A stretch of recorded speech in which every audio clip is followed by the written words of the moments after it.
Давид Мариель мен Давид Бенавидис ресми түрде салмақ өлшеуден өтті. Бірнеше қазақстандық боксшы бүгін кәсіпқой бокстағы өздерінің кезекті кездесулерін өткізеді. Ассалаумағалейкум, құрметті қазақ боксының жанкүйерлері. Жоғарыда аталған тақырыптарға байланысты толығырақ тоқталып өтейін.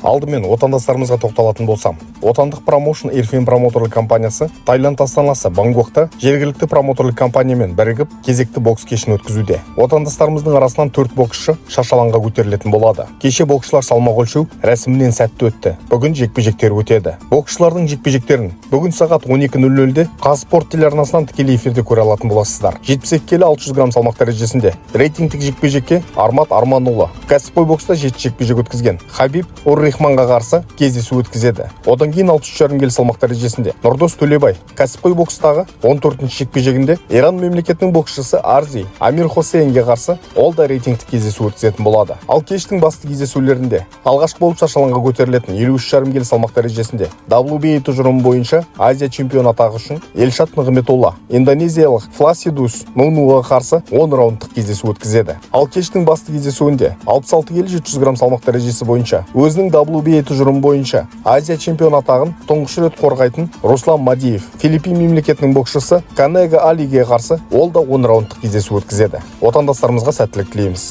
Одан кейін тағы бір қазақстандық боксшы кеше ресми салмақ өлшеу рәсімінен сәтті өтті. Ұлыбританияның астанасы Лондонда боксер промотерлік компаниясы ұйымдастырғалы жатқан кәсіпқой бокс кештің басты кездесуінде 63,5 келі салмақ дәрежесі бойынша IBO тұжырымы бойынша әлем чемпионы атағы сарапқа салынады. Отандасымыз Сергей Липинец жергілікті проспектердің бірі Адым Азимге қарсы 12 раундтық кездесу өткізеді. Сергейге сәттілік тілейміз. Қазақстан қалған. Дегенмен де бұл ақпарат расталған жағдайда кеңірек сіздерге айтып беретін боламын. Осы 2025 жылдың ең ауқымды бастамасы ол Бенавидис пен Мариелдің жекпе-жегі. Боксшылар бүгін таңда салмақ өлшеу рәсімінен өтті. Біздің уақыт бойынша қос боксшы де бірдей салмақ көрсетті. Екеуі де 79 келі 00. 29 жекпе-жектің барлығында қарсыластарын шыдатпаған Бенавидис WBC тұжырымы бойынша осы салмақтағы уақытша чемпион екенін бәріміз білеміз. Ал 11 жекпе-жектің барлығында жеңіске жеткен кубалық Давид Мариель WBA тұжырымы бойынша әлем чемпионы. Ал кештің коу-мейн ивентінде қос мексикалықтың айқасы Исак Круз Питбуль есімді